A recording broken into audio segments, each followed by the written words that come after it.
इतिहास से पूर्व कोई भी शास्त्र पुस्तक के रूप में उपलब्ध नहीं था। श्रुत ज्ञान की इस परंपरा को तोड़ते हुए उन्होंने 4 वेद, ब्रह्म सूत्र, महाभारत, भागवत एवं गीता जैसे ग्रंथों में पूर्व संचित भौतिक एवं आध्यात्मिक ज्ञान राशि को संकलित कर अंत में स्वयं ही निर्णय दिया कि गीता सुगीता कर्तव्या किमन्यै शास्त्र विस्तरे या स्वयं पद्मनाभस्य मुखपद्माद विनिसृता। विश्व पर गीता भली प्रकार मनन करके हृदय में धारण करने योग्य है, जो पद्मनाभ भगवान के श्रीमुख से निःसृत वाणी है। फिर अन्य शास्त्रों के संग्रह की क्या आवश्यकता? मानव सृष्टि के आदि में भगवान श्री कृष्ण के श्रीमुख से निःसृत अविनाशी योग अर्थात श्रीमद् भगवत गीता, जिसकी विस्तृत व्याख्या वेद और उपनिषद है, विस्मृति आ जाने पर उसी आदि शास्त्र को भगवान श्री कृष्ण ने अर्जुन के प्रति पुनः प्रकाशित किया, जिसकी यथावत व्याख्या यथार्थ गीता है। एकम शास्त्रम देवकी पुत्र गीतम एको देवो देवकी पुत्रेव एको मंत्र तस्य नामानि यानि कर्माप्येकम तस्य देवस्य सेवा। गीता महात्म। अर्थात एक ही शास्त्र है जो देवकी पुत्र भगवान ने श्रीमुख से गायन किया। गीता एक ही प्राप्त करने योग्य देव है। उस गायन में जो सत्य बताया, आत्मा सिवाय आत्मा के कुछ भी शाश्वत नहीं है। उस गायन में उन महायोगेश्वर ने क्या जपने के लिए कहा? ओम। अर्जुन, ओम अक्षय परमात्मा का नाम है, उसका जप कर और ध्यान मेरा धर। एक ही कर्म है। गीता में वर्णित परम देव एक परमात्मा की सेवा। उन्हें श्रद्धा से अपने हृदय में धारण करें। अस्तु, आरंभ से ही गीता आपका शास्त्र रहा है। भगवान श्री कृष्ण के हजारों वर्ष पश्चात परवर्ती जिन महापुरुषों ने एक ईश्वर को सत्य बताया, गीता के ही पथ पर चलने वाले पथिक हैं, गीता के ही संदेशवाहक हैं। ईश्वर से ही लौकिक एवं पारलौकिक सुखों की कामना, ईश्वर से डरना, अन्य किसी को ईश्वर न मानना, यहां तक तो सभी महापुरुषों ने बताया। किंतु ईश्वरीय साधना, ईश्वर तक की दूरी तय करना, ये केवल गीता में ही सांगोपांग क्रमबद्ध सुरक्षित है। गीता से सुख शांति तो मिलती ही है, ये अक्षय अनामय पद भी देती है। देखिए श्रीमद् भगवत गीता की टीका, यथार्थ गीता।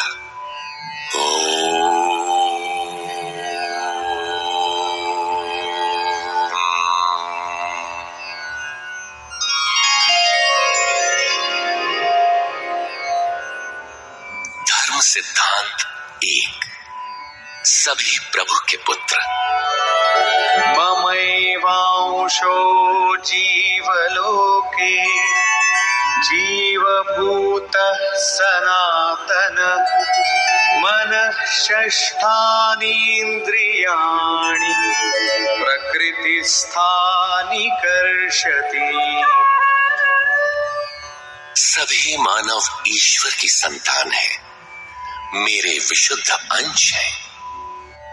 मानव तन की सार्थकता। किम पुनर्ब्राह्मणा पुण्या भक्ता राजर्षयस्तथा अनित्यमसुखं लोकम् इमं प्राप्य भजस्व माम्। सुख रहित क्षण भंगुर किंतु दुर्लभ मानव तन को पाकर मेरा भजन कर।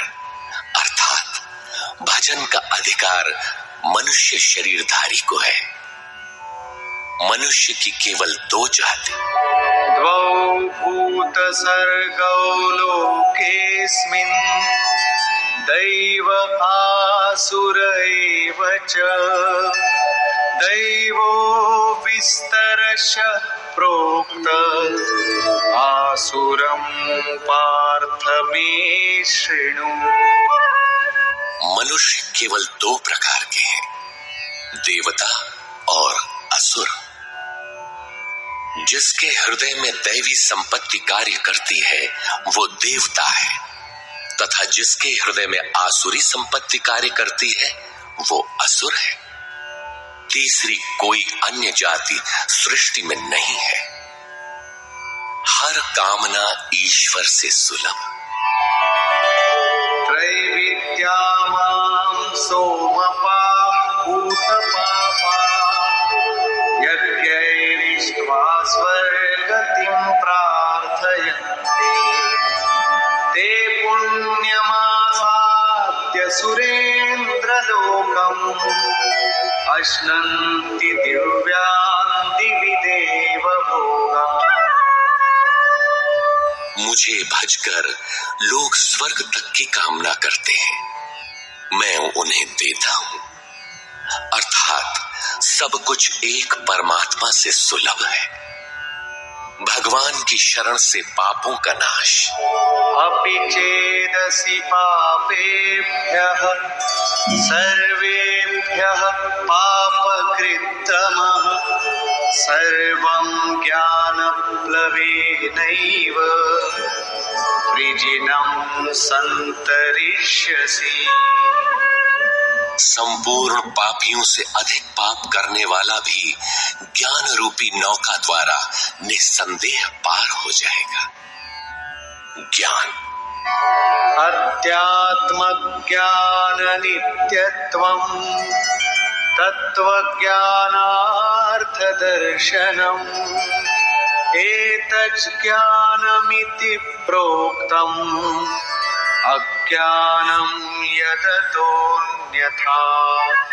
आत्मा के आधिपत्य में आचरण, तत्व के अर्थ रूप मुझ परमात्मा का प्रत्यक्ष दर्शन ज्ञान है, और इसके अतिरिक्त जो कुछ भी है अज्ञान है। अतः ईश्वर की प्रत्यक्ष जानकारी ही ज्ञान है। भजन का अधिकार सबको। अपि चेत् सुदुराचारो भजते मामनन्यभाक् साधुरेव समन्तव्यः सम्यक् व्यवसितो हि सः। क्षिप्रं भवति धर्मात्मा शश्वच्छान्तिं निगच्छति। कौन्तेय प्रतिजानीहि न मे भक्तः प्रणश्यति।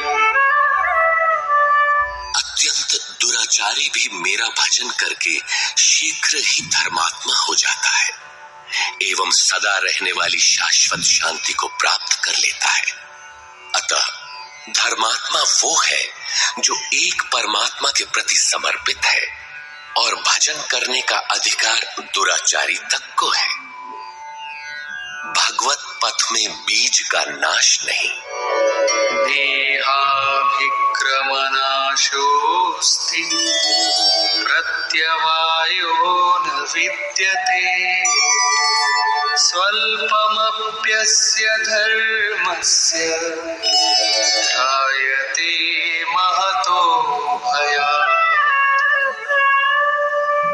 धर्म अर्थात आत्मदर्शन की क्रिया का स्वल्प आचरण भी जन्म मरण के महान भय से उद्धार करने वाला होता है।